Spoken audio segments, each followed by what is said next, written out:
Mike Singer. Hey, Michael, they had 60 points in the second half, cut it to within 2 possessions a few times in the fourth quarter. Ultimately, why do you think you guys were able to hang on? Well, it's funny, Mike, at halftime, I was telling our coaches how we played a great first half. I think we're up 22 at the break, and I was nervous as hell. We've been in this position quite a few times, and for some reason, I don't know if it's human nature, but we stopped doing what got us the lead. I thought in that first half, our defense was outstanding. That generated fast break points. We had 19 fast break points at the half. We did not turn the ball over, and the ball was moving. In that third quarter, obviously, we turned it over, which fueled their break. They got out and ran on us, and then it was just a really bad quarter. Give our guys credit. To your point, they cut it to a 2-possession game, called a timeout after 1 or 2 breakdowns that were happening over and over. And our guys responded. I challenged them. They responded, and it's a great way to start off an important road trip. Sean Keith. Michael, as you pointed out pregame, and everybody here back home knows there's a lot bigger things than basketball going on. But it's trade deadline week. How do you assess where you guys are at? With the back-to-back and heading into Thursday. Mentally. Roster-wise, all of it. Yeah, I would say I think mentally this is a really challenging part of the year. And this season, Sean, unlike any other, there's definitely COVID fatigue throughout this world, our country, and obviously with everything you deal with in the NBA, going through all the protocols. You mentioned the trade deadline. That is something that weighs heavy on every player's mind.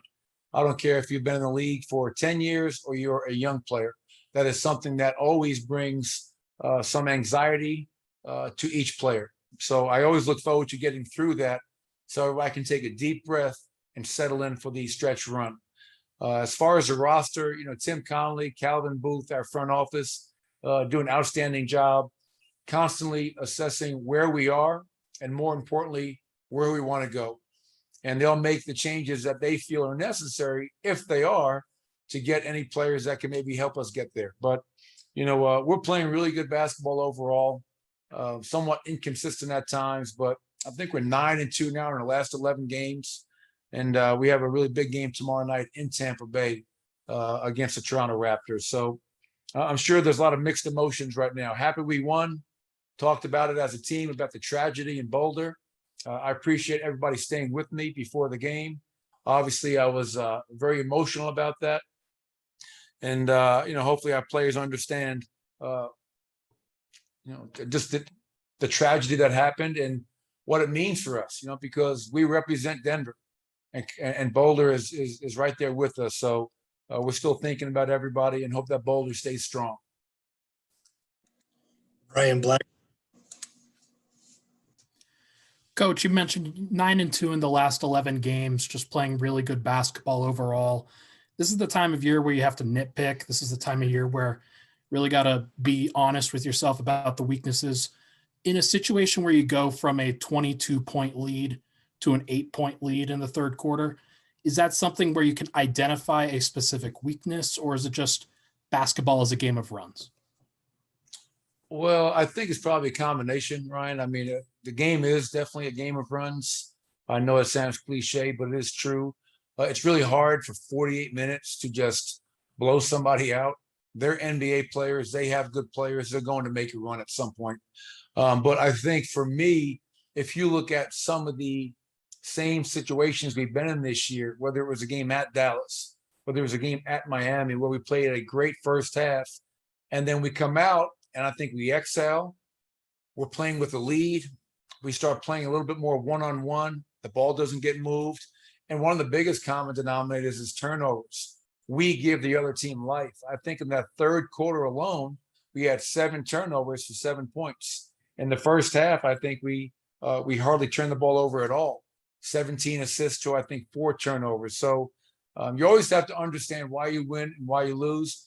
And more importantly, you always have to, you never want to accept in victory what you wouldn't accept in defeat. So, yeah, we got the win tonight, but we have to be a lot more consistent for 48 minutes.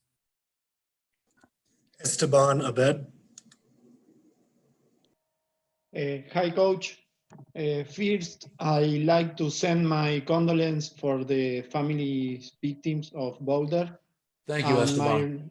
you're welcome. And my great respect for you, for the team, and for the journalists tonight, because I know it's a lot of emotional situation for you.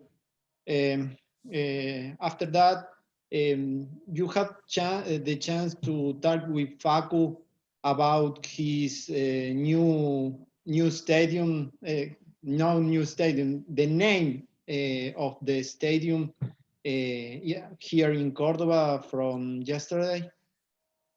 I did not.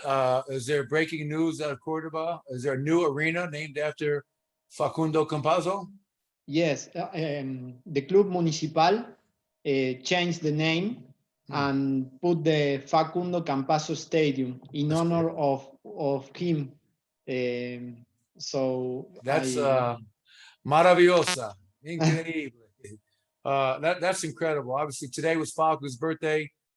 We had a cake for him this morning. For him to be here in Orlando, help us get this win on his birthday. Very happy for him, and that is quite an honor for him to be that well respected back in his hometown of Cordoba. And he's not done. Facu is going to have, I think, a lot more things named after him because he has a tremendous career so far, and his career is not done. And I'm excited to have the opportunity to coach him, Esteban. All right, Coach, we have time for one more. We're going to end with Vinny Benedetto. Hey, Michael, it's another pretty impressive night from Nikola. Efficient offensively, and then Vucevic for Orlando had a pretty inefficient night. What'd you like most about Nikola's night? Jokic's night.